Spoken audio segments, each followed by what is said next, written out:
ज़रीफ साहिबा, ये फरमाइएगा कि अभी खुर्रम साहब ने rather प्रोवोकेटिवली ये स्टेटमेंट दिया है। खुर्रम बहुत इंसाइटफुल जर्नलिस्ट हैं कि बुनियादी तौर पर तो इनोवेशन नहीं है आप में ना, आप डाइवर्सिफाई नहीं करते, आप अपनी कंफर्ट जोन में रहना चाहते हैं। अब उसी हुकूमत जिससे आपके शिकवे हैं उनसे अपने दर्द की दवा भी मांगते हैं, वही प्राइम मिनिस्टर जो आपको इंडस्ट्रियल पॉलिसी नहीं देता उनसे मुलाकातें भी करते हैं।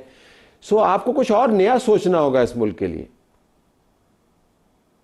इनोवेशन बिल्कुल बहुत जरूरत है, वैल्यू एडेड प्रोडक्ट्स में जाना बहुत जरूरत है, R&D का जरूरत है, और डाइवर्सिफाइड मार्केट्स आइडेंटिफाई करना बहुत इंपॉर्टेंट चीज है। बात यह है कि आप बात कर रहे हैं इन्वेस्टमेंट की। इन्वेस्टमेंट तब तक नहीं होती जब तक आपकी पॉलिसी में प्रिडिक्टेबिलिटी नहीं होती, हर साल वो बदलती नहीं रहती। आप जिस चीज की बात कर रहे हैं कि इन्वेस्टमेंट जो है वो इनोवेशन और R&D और वैल्यू एडिशन पे क्यों नहीं हो रही। जो कंपनियां इन चीजों पे कर रही हैं इन्वेस्टमेंट, वो ही हैं जो कि डॉक्यूमेंटेड सेक्टर में हैं, जो कि चाहती हैं कि वो आगे इन्वेस्ट करते बढ़े। उनके लिए एनवायरनमेंट क्रिएट करना जरूरी है। जिस चीज की बात आप कर रहे हैं कि जी इसमें डेफिनेटली फोकस यही होना चाहिए। उसके लिए इन्वेस्टमेंट के लिए आप तब इन्वेस्टमेंट करेंगे जब आपके पास इन्वेस्टमेंट करने का एनवायरनमेंट। अगर आप जो हैं सिर्फ टैक्स की बर्डन के नीचे रहेंगे, सिर्फ हर साल अनप्रिडिक्टेबल पॉलिसी के बर्डन के नीचे रहेंगे, ये नहीं पता कि इस साल और अगले साल में क्या होना है। बजट जो है वो एक बजट नहीं होता। बजट जो है वो एक अकाउंटिंग एक्सरसाइज नहीं होती, वो एक इकोनॉमिक विजन की रिफ्लेक्शन होनी चाहिए है, और फिस्कल स्ट्रेस के अंदर रिफ्लेक्शन होनी चाहिए। तो उसमें हमें पता समझ आया, चलता है। हमें समझ आ गई इस बात की, लेकिन गुजारिश मैं करना चाहूँगा, इस नुक्ते के साथ मैं खुर्रम के पास जाऊँगा। गुजारिश ये करना चाहूँगा कि बजट के ऊपर तो आपका बिजनेस डिपेंड नहीं करता, वो तो सारा साल का साइकिल है, एक इनेबलिंग इन्वायरमेंट उसके अंदर है या नहीं है। आपने इन्वेस्टमेंट्स की हुई हैं इसी इन्वायरमेंट के अंदर जिससे आपकी इतनी शिकायतें हैं। But back to Khurram at this point. Khurram, मैं अभी देख रहा था एक सर्वे जो बिजनेस कॉन्फिडेंस इंडेक्स सर्वे है 2026 की दूसरी तिमाही के दौरान ये जारी हुआ।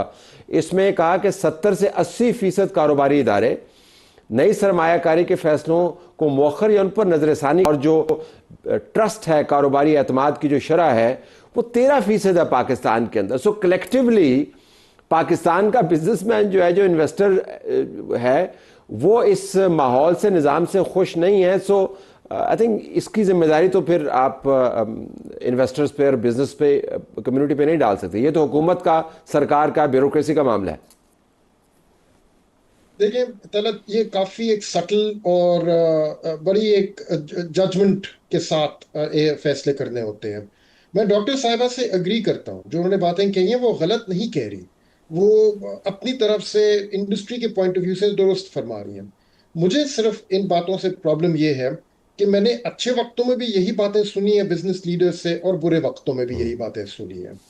तो अगर कुछ जिम्मेदारी गवर्नमेंट की डेफिनेटली होती है, इनेबलिंग एनवायरनमेंट प्रोवाइड करे, पॉलिसी कॉन्टिन्यूटी और प्रिडिक्टेबिलिटी प्रोवाइड करे। आजकल का जो टैक्स बर्डन है, जो टैक्स जो मैन्युफैक्चरर्स के ऊपर डाल दिया है, वो तो एक अब्सर्ड सिचुएशन पैदा हो गई है उधर, आउटराइट रिडिकुलस किस्म की। ये, और आई थिंक एनर्जी टैरिफ्स जिस तरह से इंक्रीज हुए हैं, नो डाउट अबाउट इट।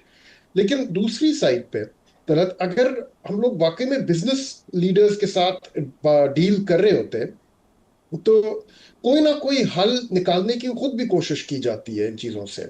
और एक हल यही होता है कि अगर एक एरिया है जहां पे बहुत एनर्जी इंटेंसिव मैन्युफैक्चरिंग एक्टिविटीज हैं पाकिस्तान की, फॉर एग्जांपल, और आपको लॉन्ग टर्म में नजर आ रहा है कि पाकिस्तान की एनर्जी कॉस्ट इंक्रीज करेंगी, there is no way that they are going to come down, क्योंकि पाकिस्तान की इंडिजिनस गैस रिजर्व्स खत्म हो रहे हैं। तो नेचुरल सी एक डिसीजन है कि भाई अब एनर्जी इंटेंसिव मैन्युफैक्चरिंग प्रोसेसेस से निकलो और दूसरा कोई और प्रोसेस ढूंढो जहां पे अगली जनरेशन ऑफ अपॉर्चुनिटीज हमें नजर आ रही है। ये काम नहीं हुआ पाकिस्तान में, लेकिन ये रिक्वायर करेगा रिस्क लेना, ये रिक्वायर करेगा ग्राउंड वर्क करना, फॉरवर्ड थिंकिंग करना। तो क्विकली अगर मैं कामरान साहब आपसे पूछ पाऊँ, हालात तो जो हैं वो आपके सामने हैं, आपके ख्याल में इन हालात के अंदर अगले 2-3 साल में पाकिस्तान की एक्सपोर्ट्स का और बिजनेस का और इन्वेस्टमेंट का मामला आप अपनी एंटरप्रेन्योरशिप से पलटा सकते हैं, तब्दील कर सकते हैं? आर देयर एवेन्यूज जो आप एक्सप्लोर करना चाहेंगे? देखिए सर, जो खुरम साहब बात कर रहे हैं मैं उससे पार्शली एग्री करता हूँ, पार्शली नहीं करता। लोगों को ये सारी चीज़ें नज़र आई थी तो इतनी इन्वेस्टमेंट सोलर में हुई, सोलर पैनल्स में हुई, एंड ये अब एक वेल नोन रिकॉर्डेड फैक्ट है कि बांग्लादेश एंड श्रीलंका से ज़्यादा सोलर कैपेसिटी इंडस्ट्रीज में एंड घरेलू सार्फिन ने यहाँ इंस्टॉल की। पहली बात ये होगी। जो और ज़्यादा इनोवेटिव थे उन्होंने फिर बायोगैस, उन्होंने फिर साउथ में आपके विंड कॉरिडोर्स हैं, नूरियाबाद घारो एरिया में, वहाँ पे wind turbines plus solar, and they've gone off grid. लेकिन जो भी ऑफ ग्रिड जाएगा या ऑल्टरनेट एनर्जी इस्तेमाल करेगा वो फिर 47,000 मेगावाट ग्रिड का हिस्सा नहीं रहेगा, या जो आने वाले 5 सालों में 17,000 मेगावाट मजीद आ रहा है via Mohammad dam, Dasu dam, दामिर भाषा डैम, वो फिर उसका कस्टमर नहीं होगा। तो ये सर प्लानर्स को सोचना है। दूसरी बात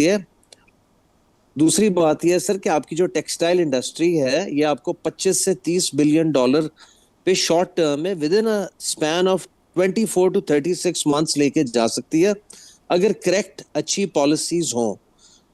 पॉलिसी देना सर गवर्नमेंट का काम है। बेसिक इकोनॉमिक्स 101 है। अभी तो डोमेस्टिक इन्वेस्टर हो रहा है, हमसे पहले तो जो मल्टीनेशनल इन्वेस्टर निकल गया है यहाँ से, वो क्यों निकला है?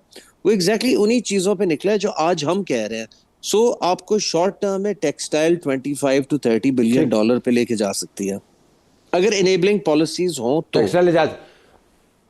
अगर अच्छा क्विकली, प्रोग्राम का वक्त खत्म हो रहा है, मुझे एक सवाल करना है। ये ज़रा एक बिल्कुल नीलाम घर टाइप सवाल है, लेकिन मैं चाहूँगा आप क्विकली उसका जवाब दे। तीनों से मैं पूछूंगा, पिछले 10 साल में पाकिस्तान ने बैनुल-अक़वामी तौर पर कौन सा made in Pakistan brand launch किया है? स्टार्टिंग विद यू कामरान साहब, which brand do you have made in Pakistan दुनिया भर जिसकी धूम? Made in Pakistan sir, I think आपकी लीवाइस की जीन्स, आपके कई तौलिए, आपका एक अमेज़न का बहुत बड़ा तौलिया बनाने वाला, आपकी नाइकी सॉक्स बनाने वाली। अगर हमने ब्रांडिंग नहीं की तो वी हैव बिकम पाकिस्तान के ब्रांड वो तो मैन्युफैक्चरिंग कर रहे हैं। Made in Pakistan brand like सिर्फ इंटरनेशनल ब्रांड जो पाकिस्तान का अपना हो। तो लीवाइस तो आप आउटसोर्स करके बना रहे हैं ना यहाँ पे। चले, मैं समझ रहा हूँ सर ब्रांडिंग से ज्यादा इंपॉर्टेंट जो पाकिस्तान ने हाली स्टेज पे डिप्लोमेटिक टाइगर बन के अपने आप को साबित किया। आई थिंक सर उसने ब्रांड पाकिस्तान को प्रमोट किया। मेरा आपके सवाल का जवाब दिया sir. Tiger is not a brand Pakistan. Quickly, बिल्कुल आखिर में डॉक्टर जलील साहिबा, 5 seconds फॉर यू। कौन सा ब्रांड है 10 साल में मेड इन पाकिस्तान जो लॉन्च हुआ? बहुत ब्रांडिंग की बहुत जरूरत है और ये मैं आपको बिल्कुल ब्रांडिंग की जरूरत नहीं है। ब्रांड मुझे चाहिए, give me a brand, one brand की जरूरत। Any sector.